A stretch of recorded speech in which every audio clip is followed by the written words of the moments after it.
Silence fell over the cathedral as the matriarch's voice cut through the vows. "You're not fit for our family." Cameras flashed. Taylor Swift, stunned in her ivory gown, felt every eye burn into her soul. But when her father took the mic to defend his daughter, the secret he revealed didn't just stop the insults, it rewrote history. It was a radiant spring afternoon at St. Aurelia's Cathedral, where sunlight danced through stained glass windows onto rows of florals and smiling guests. Taylor Swift, in an elegant A-line ivory gown, walked down the aisle on her father's arm. Her fiancé, Alexander Carrington, waited at the altar in a midnight blue tuxedo, his eyes shining with love. Guests, family, friends, and a few curious paparazzi buzzed in anticipation. From the grand organ came soft chords of canon in D. Taylor's mother dabbed at a tear. Her best friend clutched a tissue. Everything seemed perfect, but lurking behind the warmth was simmering tension. Taylor's mother-in-law, Countess Evelina Carrington, sat rigid in the front pew, her diamond necklace catching every glint of light. Rumors had swirled about her disapproval of Taylor's pop star background and her insistence on pure, untarnished pedigree. As Taylor's father, Sir Robert Williamson, gave her away, Countess Evelina rose without ceremony. All eyes turned as her slender finger jabbed toward Taylor. "You may be dazzling on stage," the Countess declared, voice smooth and chilling, "but this is real life. You have neither blood nor breeding to join our aristocracy. You're a common entertainer, not a Carrington." Gasps rippled through the rows. Cameras clicked. Taylor's veil trembled as her heartbeat thundered in her ears. Her cheeks flamed. Her carefully held smile faltered. Alexander's jaw clenched. Friends murmured objections. Even the officiating bishop paused, uncertain how to proceed. But Taylor stayed silent, eyes cast downward, absorbing the sting of every word. For a moment, it seemed her dream wedding would spiral into chaos. Father Williamson stepped forward, clearing his throat. He lifted his grandson's Bible from the altar and turned to face the Countess. Murmurs swelled as Taylor's mother reached for her husband's hand, wide-eyed. "Evelina," Sir Robert began, voice steady. "I married for love, not titles. And today my daughter, Taylor Swift, is marrying for love, too." He paused, then continued with quiet authority. "Before anyone here doubts her station, there's something you all should know." He tapped the cover of the Bible. With a graceful motion, he opened to a concealed front page, revealing a centuries-old family crest, half lion's guard, half windsong. The assembled guests leaned forward, puzzled.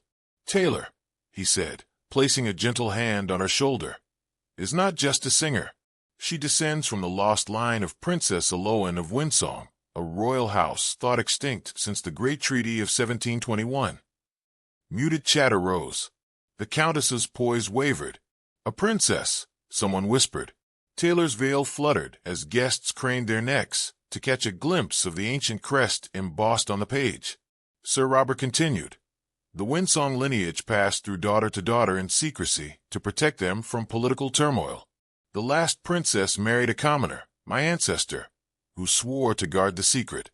Today, Taylor carries that legacy." He turned to Taylor. "My daughter, the Princess of Windsong, I now present you, Crown Princess Taylor Carrington." Gasps erupted into cheers. Musicians resumed canon in D at a jubilant tempo. Taylor's mother sighed with relief. Friends wept with joy. Even Countess Evelina's lips parted in astonishment. Alexander stepped forward, bowed deeply, then swept Taylor into his arms. He pressed a tender kiss to her forehead. "My wife, my princess," he whispered. Evelina rose slowly, her expression unreadable. After a tense heartbeat, she approached and knelt before Taylor. "Your Highness," she murmured, "please forgive my doubt." She pressed a kiss to Taylor's hand, tears glinting in her eyes. "You honor our family." Taylor brushed away a tear and helped the Countess to her feet. The crowd burst into applause, this time for love, legacy, and the power of truth. With the Countess's blessing, the ceremony resumed under a new light. The bishop pronounced them husband and wife. The guests erupted as Taylor and Alexander shared their first kiss. Cannon and D soared through the cathedral as confetti rained from above. At the grand reception in the Carrington Hall, banners bore Taylor's new title and the merged family crest. Guests toasted the Princess of Windsong with champagne flutes engraved. To love, to legacy. Taylor, radiant in her gown, delivered a speech. Today I stand not just as a singer, but as Princess Taylor Carrington of Windsong. Love brought us here, and truth united us. May our story remind you. Dare to believe in the power of your own destiny. As the orchestra played, Taylor and Alexander led a royal waltz. Even the Countess joined her granddaughter in a joyous dance.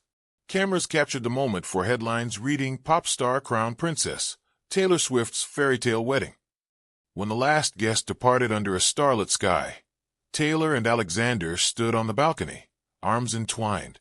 The cathedral bells chimed softly. "Dad," Taylor whispered, leaning against her father. "Thank you for guarding our story." Sir Robert smiled, placing a gentle kiss on her temple. "My princess," he said, "always know your worth, both in love and legacy." And as the moonlight bathed the new Princess of Windsong, Taylor Swift's journey, from humble performer to royal bride, became legend, a story of courage, truth, and a wedding no one would ever forget. If you love Taylor's hidden royal twist, smash that like button, subscribe for more extraordinary fictional tales, and ring the bell so you never miss a fairy tale comeback.